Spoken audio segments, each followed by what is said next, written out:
Mariana, agora vai um recado para quem está chegando agora, que abriu lá o vídeo do Sac Talks e entendeu o que está acontecendo aqui na mesa, né?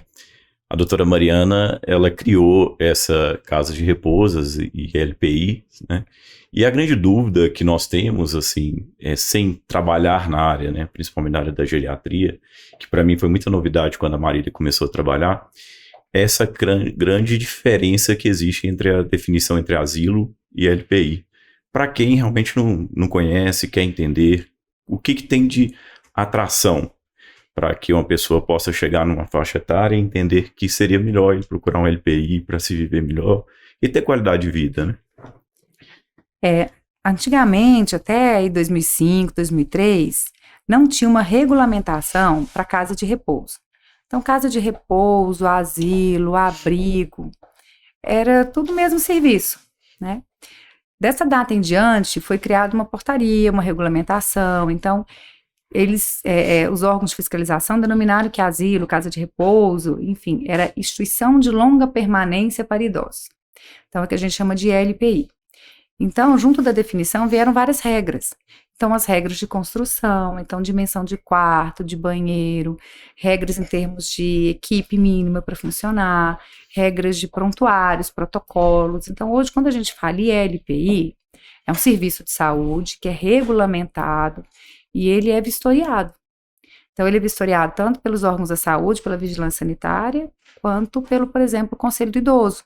Então, tem uma série de normas para você funcionar, né? Então, assim, claro que hoje ainda existem casas, né, que abrem para cuidar, mas como em toda a área, né? Você tem, às vezes, escolinhas que não são escolinhas, então, tipo creche, Sim. né? Serviços outros de beleza, enfim. Mas hoje uma ILPI, ela é regulamentada. Então, você tem, por exemplo, alvará de funcionamento, então tem fiscalização dos bombeiros, enfim, é um estabelecimento de saúde, né? Quando a gente pensa na população que está envelhecendo, não é uma decisão fácil, né? Você ir para uma casa de repouso, eu enxergo como um marco. Ou quando você vai para a escola, vai para a faculdade, né? São fases, né? E isso daí vai depender de como a pessoa se enxerga. Então, alguns idosos, eles vão para a casa de repouso porque eles, por exemplo, não querem mais ter um monte de trabalho ou preocupação que eles tinham em casa e eles, de fato, encaram como uma mudança de endereço. Então, nas nossas unidades, em especial no Lago, nós temos idosos lúcidos, que eles chamam táxi, saem, voltam, vão jantar, enfim, trabalham, estão lá, né? Eles encararam como uma mudança de endereço. Já outras pessoas, elas vão porque elas não querem, por exemplo, dar um trabalho ou preocupação para os filhos, né?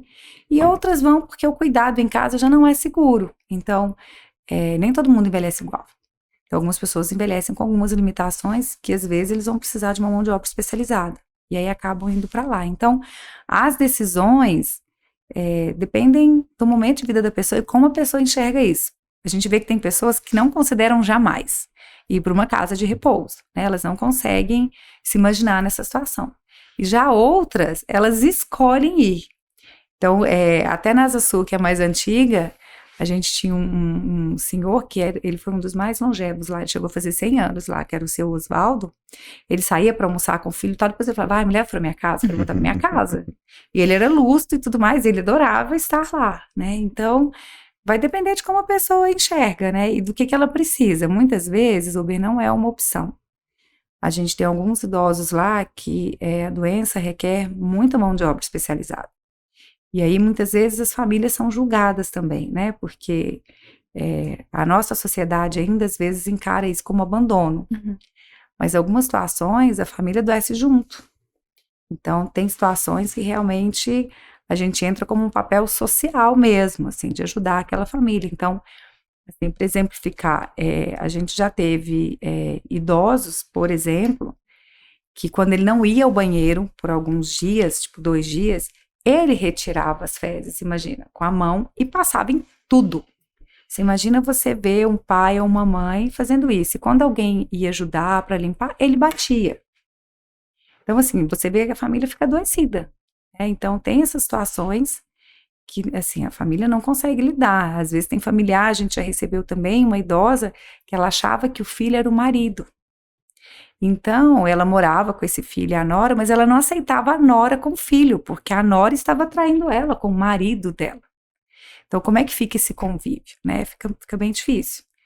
Então, existem, assim, várias situações, né, que acabam que a pessoa acaba precisando desse tipo de serviço, porque justamente as pessoas não envelhecem da mesma forma. Exato.